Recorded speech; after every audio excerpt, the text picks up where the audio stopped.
Assalamualaikum warahmatullahi wabarakatuh. Kami dari kelompok 8 mata kuliah Manajemen Keuangan kelas A. Di sini saya Fadila Ayu Regita Cahyani akan menyampaikan materi yaitu pengertian manajemen keuangan.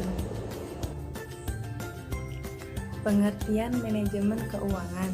Manajemen keuangan adalah segala kegiatan atau aktivitas perusahaan yang berhubungan dengan bagaimana cara memperoleh pendanaan modal kerja, menggunakan atau mengalokasikan dana, dan mengelola aset yang dimiliki untuk mencapai tujuan utama perusahaan. Kemudian, menurut salah satu ahli yaitu Agus Sartono, pengertian manajemen keuangan adalah semua yang berhubungan dengan pengalokasian dana dalam bermacam bentuk investasi secara efektif maupun usaha pengumpulan dana untuk pembiayaan investasi atau pembelanjaan secara efisien. Teman-teman, saya Mereza Dwi Safitri akan menjelaskan tujuan dari manajemen keuangan. Apa saja sih tujuan dari manajemen keuangan? Ada tujuan atau alasan perusahaan menerapkan strategi manajemen ini untuk menumbuhkan bisnis mereka. Berikut adalah tujuannya. Yang pertama, memaksimalisasi keuntungan. Salah satu alasan perusahaan mempekerjakan manajer keuangan adalah untuk memaksimalkan laba sambil mengelola keuangan perusahaan. Keuntungan bisa didapat dalam jangka pendek maupun jangka panjang. Tetapi fokus utamanya adalah bahwa individu atau departemen yang menangani masalah keuangan perusahaan harus memastikan bahwa perusahaan yang bersangkutan menghasilkan laba yang tepat atau laba yang cukup. Yang kedua, mobilisasi keuangan yang tepat. Pengumpulan dana untuk menjalankan bisnis juga merupakan bagian inti dari sebuah sistem manajemen keuangan yang perlu ditangani manajer dengan tepat. Setelah manajer menyimpulkan estimasi, jumlah yang dibutuhkan untuk proses bisnis, jumlah yang diperlukan kemudian dapat diminta dari sumber hukum apapun seperti hutang, saham, atau bahkan permintaan peminjaman bank. Tetapi intinya adalah bahwa harus ada keseimbangan yang tepat antara uang yang dimiliki perusahaan dan jumlah uang yang dipinjam oleh perusahaan. Yang ketiga, kelangsungan hidup perusahaan. Kelangsungan hidup perusahaan sangat penting. Itulah salah satu alasan manajemen mempertimbangkan untuk mempekerjakan manajer keuangan yang tepat sejak awal. Manajer harus membuat keputusan keuangan yang memadai untuk memastikan perusahaan berhasil. Yang keempat, koordinasi yang benar. Harus ada pemahaman dan korporasi yang tepat antara berbagai departemen. Departemen keuangan harus memahami dan setuju dengan departemen lain dalam perusahaan agar bisnis berfungsi dengan lancar. Nah, yang kelima atau yang terakhir, menurunkan biaya modal. Manajer keuangan juga mencoba yang terbaik untuk mengurangi biaya modal, yang merupakan sesuatu yang vital bagi bisnis. Mereka memastikan uang yang dipinjam menarik sedikit suku bunga sehingga perusahaan dapat memaksimalkan keuntungan. Nah, jadi tadi adalah tujuan dari manajemen keuangan. Semoga teman-teman paham ya.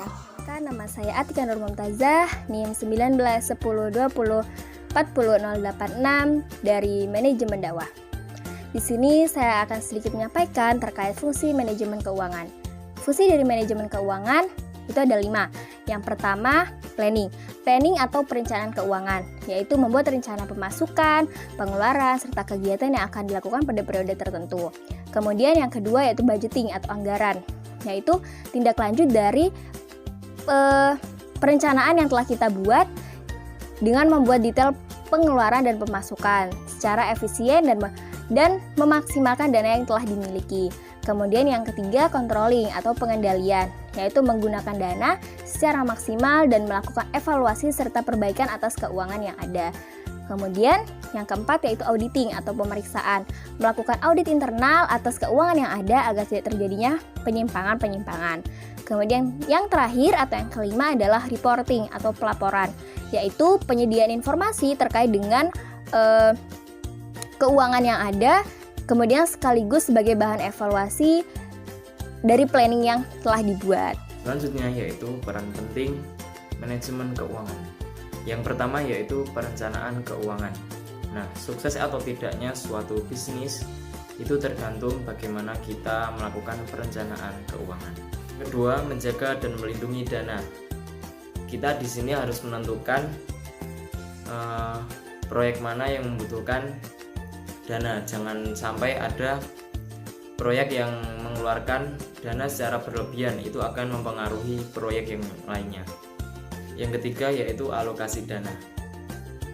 Di sini kita harus menyalurkan dana tersebut dengan tepat agar dapat mengurangi biaya bisnis dan meningkatkan estimasi modal. Keempat yaitu peluang berinvestasi. Jika kita sudah pandai mengelola keuangan, nah kita akan membuka peluang berinvestasi. Berinvestasi ini dapat meningkatkan keuntungan yang lebih besar. Yang kelima yaitu keputusan keuangan. Nah, setiap keputusan yang sudah kita buat, maka itu tidak akan bisa kita tarik kembali. Maka dari itu kita harus berhati-hati dalam membuat keputusan, karena keputusan kita sangat berpengaruh sekali terhadap seluruh operasi bisnis yang kita jalani.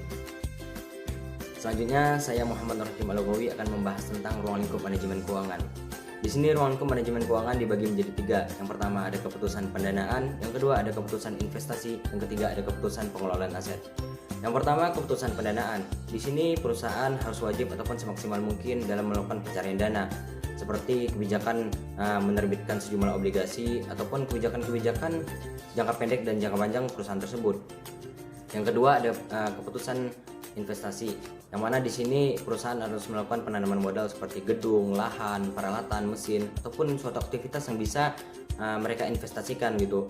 Yang ketiga ada keputusan pengelolaan aset. Nah, di sini adalah kebijakan terakhir dari suatu perusahaan, yang ini mereka harus mencapai tujuan mereka yang sebelumnya itu sudah ditetapkan, yang awalnya itu mencari dana, terus melakukan penanaman modal. Mungkin cukup sekian pembahasan yang dapat kami sampaikan. Apabila ada kekurangan ataupun kesalahpahaman kata, kami mohon maaf. Sekian dari kelompok 8.